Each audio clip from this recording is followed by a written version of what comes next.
Cockroach जनता party माने CJP आपण माने ना सोशल मीडिया खोलिला मात्रे के इंस्टाग्राम खोलंतु यूट्यूब खोलंतु जहाँ भी खोलंतु केवल से चर्चा दिल्ली रो जो जंतर मंतर रे कॉकरोच जनता पार्टी प्रोटेस्ट रे बसी थिला 20 तारीख दिन से पार्लियामेंट अटैक करिया पे आगे थिले माने पार्लियामेंट अटैक करिया पे तांकर प्लानिंग थिला पुलिस प्रशासन तांको तांको कळ बळ कौशल लगै कि तांको अटकेबाको चेष्टा कला ता भितरे कॉकरोच जनता पार्टी जो माने सब थिले गुंडा पुलिस उपर अटैक कले पुलिस भी तांको सुरक्षा पाए से तांको उपर के अटैक कले एमती सब है 20 तारीख दिन आपण मैंने समस्त न्यूज रे देखिथिबे तापर कौन होची ना वर्तमान मुंड बेसी खराब कौन कर मुंड खराब बेसी करुची प्राय लोक तो कहते पुलिस रो भूल कहीं पुलिस कौन पे लाठीचार्ज कला से होचन छात्र तांको हक पे से प्रोटेस्ट करथिले जदि से पार्लियामेंट को अटैक करने कि घेराव करने गले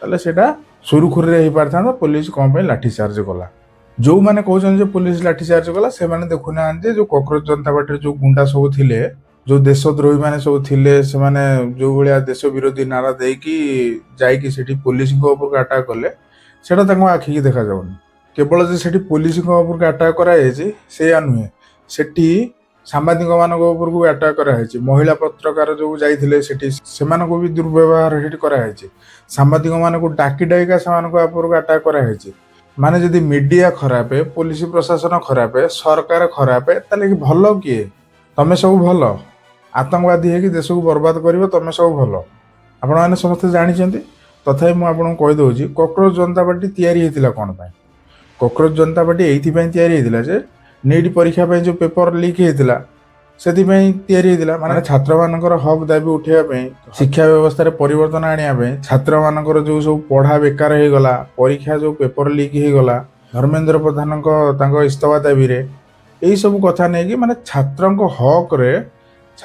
हक दाबी करी छात्र केवल छात्र कॉकरोच जनता पार्टी या जितेबाला आरंभ होता से सब एक कथा कहते केवल आम छात्रों लड़ू जो मैंने कि एत परिश्रम करी पाठ पढ़ी लास्ट रे परीक्षा पेपर लीक हो जाऊँगी पेपर जो लीक हो गला से किसी पिला सुइसाइड करने किसी बापा माँ स्वप्न भांगीगला से छात्र मान हक पाई कॉकरोच जनता पार्टी या माने शिक्षा व्यवस्था को ठीक करने से माने शिक्षा मंत्री जो अच्छा धर्मेंद्र प्रधान तांकर इस्तफा दाबी से बसते जिते से प्रोटेस्ट रे बसिले से कहते एटा कौन राजनैतिक दलर प्रोटेस्ट नुहे ये कौन राजनैतिक दल आसबेनि कि आम कौन राजनैतिक दलंकर साहाय्य नेबुनि किंतु धीरे धीरे देखागला जे सेठी छात्रों हक उठेबा बदल रे सेठी आंटी सोशल सब पहुँचले देश विरुद्ध जो मैंने सब स्वर उत्तोलन करती से पहुँचले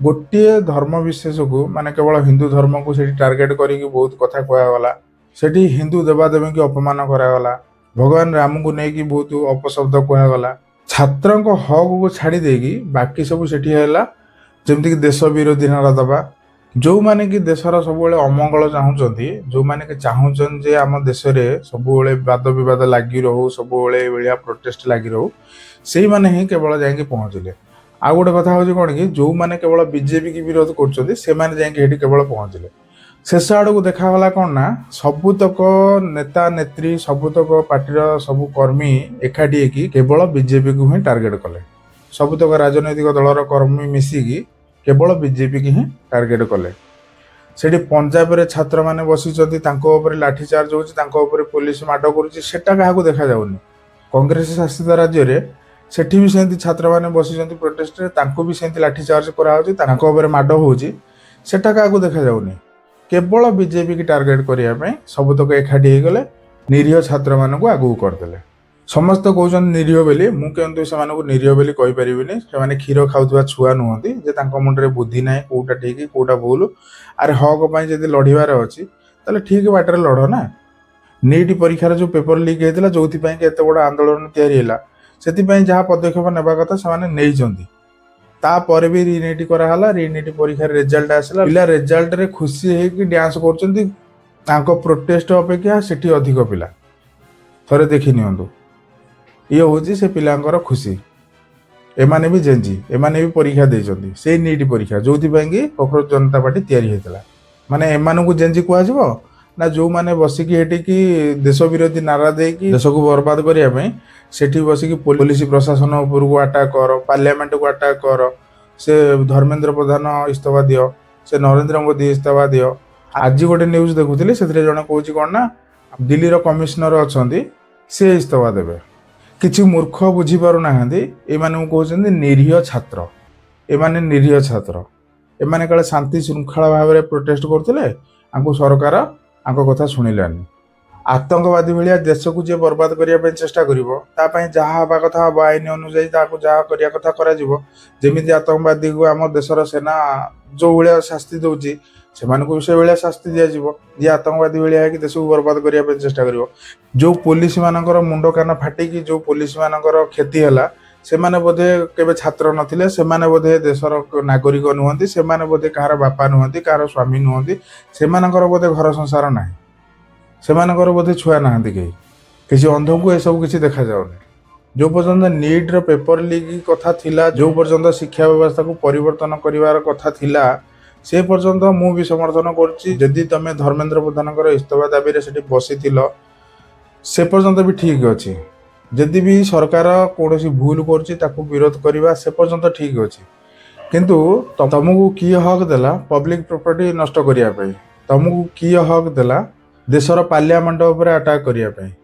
ଯେଉଁମାନେ କହୁଛନ୍ତି ଯେ ପୋଲିସ ସେମାନଙ୍କୁ ଆଟାକ୍ କଲା, ନିରୀହ ଛାତ୍ରମାନଙ୍କୁ ଆଟାକ୍ କଲା, ସେମାନଙ୍କୁ ମୁଁ କେବଳ ଗୋଟିଏ କଥା ପଚାରିବାକୁ ଚାହୁଁଛି, ଯେ ପୋଲିସ କ'ଣ ତାଙ୍କ ଗୋଡ଼ ତଳେ ପଡ଼ିଥାନ୍ତା କି? ମାନେ କହିଥାନ୍ତା ଆଜ୍ଞା ଆସନ୍ତୁ, ଆଉ ଯାହା କରିବା କଥା କରନ୍ତୁ, ସେ ପାର୍ଲିଆମେଣ୍ଟକୁ ଆଟାକ୍ କରନ୍ତୁ କି ଭାଙ୍ଗନ୍ତୁ କି ଯାହା କରୁଛନ୍ତି କରନ୍ତୁ, ଆମେ ଚୁପଚାପ ଛିଡ଼ା ହେଇକି ଦେଖି ନେଉଛୁ, ଆମର କିଛି କ୍ଷତି କରନ୍ତୁନି। ପୋଲିସ ଏଇଭଳିଆ କରିଥାନ୍ତା? ଯଦି ତମକୁ ଲାଗୁଛି ସେ ସେଇଭଳିଆ କରିଥିଲେ ଠିକ୍ ହେଇଥାନ୍ତା ପୋଲିସ ପ୍ରଶାସନ, ତାହେଲେ ସେଇଟା ତମ ଚିନ୍ତାଧାରା। ଯଦି ବି ସରକାରର କିଛି ଭୁଲ ଅଛି, ତାର କିଛି ସମାଧାନ ବି ଥାଏ, ସମାଧାନ କରିବାର ବାଟ ବି ଥାଏ। ଏଇଭଳିଆ ସମାଧାନ ହୁଏନି। ତା ମାନେ କ'ଣ? ଯଦି ବି ସରକାର ଭୁଲ କରୁଛନ୍ତି, ଆଜି ତମେ ଧର୍ମେନ୍ଦ୍ର ପ୍ରଧାନର ଇସ୍ତଫା ଦାବି କଲ, ଠିକ୍ ଅଛି, ପୁଣି କାଲି କହିବ ନରେନ୍ଦ୍ର ମୋଦି ଇସ୍ତଫା ଦିଅନ୍ତୁ, ପୁଣି କାଲି କହିବ ପୋଲିସ ପ୍ରଶାସନ ଆମର ଦରକାର ନାହିଁ, ପୋଲିସ ପ୍ରଶାସନ ହଟେଇ ଦେଉ। ତା ମାନେ କ'ଣ ଏଇ ଯେଉଁ ଆତଙ୍କବାଦୀ ମାନେ ସବୁ ପ୍ରୋଟେଷ୍ଟରେ ବସିଛନ୍ତି, ସେମାନଙ୍କ ହାତରେ ଦେଇ ଦିଆଯିବ ଦେଶ? ଅନ୍ଧ ଭଳିଆ ଯେଉଁମାନେ ସପୋର୍ଟ କରୁଛନ୍ତି, ସେମାନେ କହିବେ କି ଏଇଭଳିଆ ଆତଙ୍କବାଦୀଙ୍କ ହାତରେ ଦେଶ ଦେଇ ଦିଆଯିବ? ତମ ଇଚ୍ଛାରେ ସବୁ ଶାସନ ପ୍ରଶାସନ ଚାଲିବ କି? ଆପଣମାନେ ତ ସମସ୍ତେ ଦେଖିଥିବେ କକରୋଜ ଜନତା ପାର୍ଟିର ପ୍ରୋଟେଷ୍ଟ, କକରୋଜ ଜନତା ପାର୍ଟି ଯେଉଁ 20 ତାରିଖରେ ଯାହା ବି ସବୁ ଘଟଣା ଘଟିଲା, ଯାହା ବି ସବୁ ଏପର୍ଯ୍ୟନ୍ତ ବି ଘଟଣା ଘଟୁଛି, ଆପଣମାନେ ବି ସମସ୍ତେ ସୋସିଆଲ ମିଡ଼ିଆରେ ଦେଖୁଥିବେ।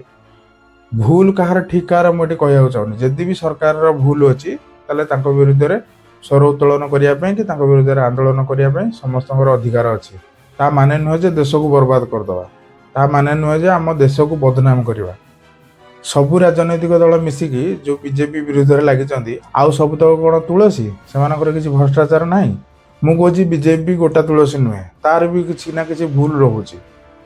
ତା ମାନେ ନୁହେଁ ଯେ ବିଜେପିକି ଛାଡ଼ିଦେଲେ ଆଉ ସବୁତକ ତୁଳସୀ, ଆଉ ସବୁତକର କାହାର କିଛି ଭୁଲ ନାହିଁ। ଏଇ ଯେଉଁ କକରୋଜ ଜନତା ପାର୍ଟି ଆଉ ତାର ପ୍ରୋଟେଷ୍ଟ ଆରମ୍ଭରୁ ଶେଷ ଆଜି ପର୍ଯ୍ୟନ୍ତ ସୁଦ୍ଧା ଯାହା ବି ସବୁ ଘଟିଛି, ଯାହା ବି ସବୁ ଘଟୁଛି, ଆପଣମାନେ ଯଦି ଦେଖିଛନ୍ତି ଆଉ ଜାଣିଛନ୍ତି, ଆପଣଙ୍କର ପର୍ସନାଲ ମତ କ'ଣ? କେଉଁଟା ଆପଣଙ୍କୁ ଠିକ୍ ଲାଗୁଛି, କେଉଁଟା ଆପଣଙ୍କୁ ଭୁଲ ଲାଗୁଛି? ଆପଣଙ୍କ ପର୍ସନାଲ ମତ କ'ଣ କମେଣ୍ଟରେ ନିଶ୍ଚିନ୍ତ ଜଣାଇବେ। ଆମ ଚ୍ୟାନେଲକୁ ସବସ୍କ୍ରାଇବ୍ ବି ନିଶ୍ଚିନ୍ତ କରିଦେବେ। ପୁଣି ଦେଖା ହେବ ଆଉ ଗୋଟେ ଭିଡ଼ିଓରେ। ରହିଲି, ଜୟ ଜଗନ୍ନାଥ।